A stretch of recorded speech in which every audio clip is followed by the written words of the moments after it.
ज्ञानी की journey start होती है JCRC फाउंडेशन में एक इवेंट होता है JTechTricks। तो उस इवेंट में हम लोग की टीम ने पार्टिसिपेट किया। तब डायरेक्टर सर ने हम लोग का चैटबॉट देखा, एक एंटी डिप्रेशन बोर्ड था। तो उन्होंने हमसे एक क्वेश्चन किया कि तुम इस सॉफ्टवेयर मॉडल को हार्डवेयर में कन्वर्ट कर सकते हो। हम लोग ने एक डिस्कशन किया, हम लोग की जो दोनों टीम्स थी तो वो दोनों ने कंबाइन होकर डिस्कशन करा। Then we came to conclusion कि हाँ करते हैं, ट्राई करते हैं। तो जब हमने डायरेक्टर सर को कहा कि हाँ we are ready for that hardware model, तो उन्होंने हम लोग को 1 महीने का टाइम दिया। उस 1 महीने के टाइम में JCRC ने हमको प्लेटफॉर्म दिया प्लस फंडिंग प्रोवाइड करी ताकि हम द प्रोजेक्ट ज्ञानी को आगे ले जा सकें। अब द प्रोजेक्ट ज्ञानी को आगे ले जाने के लिए हमने सबसे पहले उसका एक प्रोटोटाइप मॉडल बनाया जिसको हमने नाम दिया ज्ञानी। एक मीटिंग हुई डायरेक्टर सर के साथ और उस मीटिंग में लोग को फंडिंग और आगे डिस्कशन किया गया कि हम ज्ञानी 2.0 पे काम कर सकें।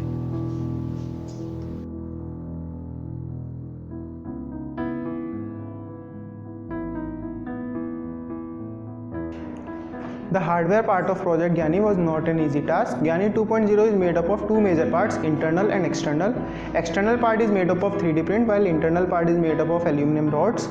Apart from this, there are many things in hardware part that includes connections of ICs, proper placements of motors and sensors. ज्ञानी में डिज़ाइनिंग पार्ट बहुत इंपॉर्टेंट रहा। हमें इसमें नेक मूवमेंट चाहिए था, हेड मूवमेंट चाहिए था और बॉडी लाइट वेट चाहिए थी। तो हमने बहुत सारे रिसर्च करके इसकी बॉडी 3D प्रिंटिंग कराई है। सॉफ्टवेयर में हमने नेचुरल लैंग्वेज प्रोसेसिंग का यूज़ किया है, फेस रिकॉग्निशन के लिए कंप्यूटर विजन का यूज़ किया है और इसके जो एक्सप्रेशन है उसको इंटरेक्टिव रखने के लिए OLED स्क्रीन्स का यूज़ किया है। इस रोबोट में हमने बहुत सारे सेंसर चूज़ किए हैं जो रियल वर्ल्ड से डेटा लेते हैं और फिर उसको डिसीजन मेकिंग में हेल्प करते हैं, जिससे कि रोबोट और ज़्यादा ह्यूमनॉइड रोबोट लगता है और ज़्यादा रियलिस्टिक लगता है।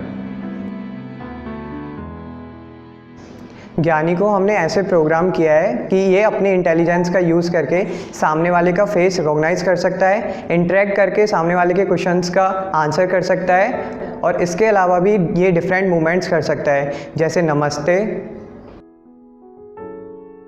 Bye, handshake and different movement करता है।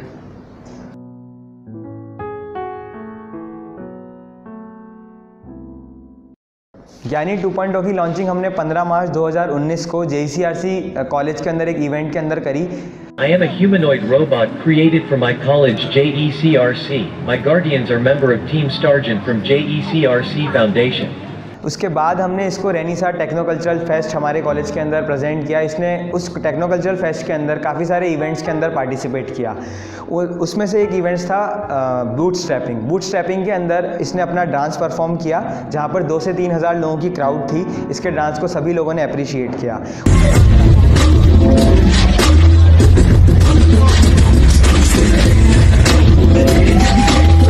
JECRC की हिस्ट्री में ये पहला ह्यूमनॉइड रोबोट था जिसने किसी डांस इवेंट के अंदर पार्टिसिपेट करके हिस्ट्री क्रिएट करी। सिर्फ यही नहीं, ज्ञानी ने रेनिसा की ऑर्गेनाइजिंग टीम को सर्टिफिकेट देकर सम्मानित भी किया। इस रोबोट ने कॉलेज के सभी बच्चों को वोट देने की अपील की और भारत का एक जिम्मेदार नागरिक बनने का संदेश दिया। इस रोबोट द्वारा की गई वोट अपील को न्यूज़ 18 चैनल ने प्रसारित किया और जन जन तक पहुंचाया। JCRC कॉलेज कैंपस में स्टूडेंट्स के बीच पहुंचकर उनसे हाथ जोड़कर वोटिंग की अपील करते ज्ञानी रोबोट को इस कॉलेज के स्टूडेंट्स ने ही 5 महीने की कड़ी मेहनत के बाद तैयार किया है। ज्ञानी चुनाव की जानकारी तो दे ही रहा है, दूसरे सवालों के जवाब भी बड़ी आसानी से देता है। Do you know about News 18? Rajasthan's #1 news channel is News 18. I wish a good luck to the team Stargent for their future innovation. हम हमारे इस काम को यहाँ तक सीमित ना रखकर इसे एक स्टार्टअप के ज़रिए और बड़े लेवल पे ले जाना चाहते हैं ताकि हम हमारे देश को कम पैसे में उपयोगी रोबोट्स दे सकें और बाकी लोगों को इंस्पायर कर सकें।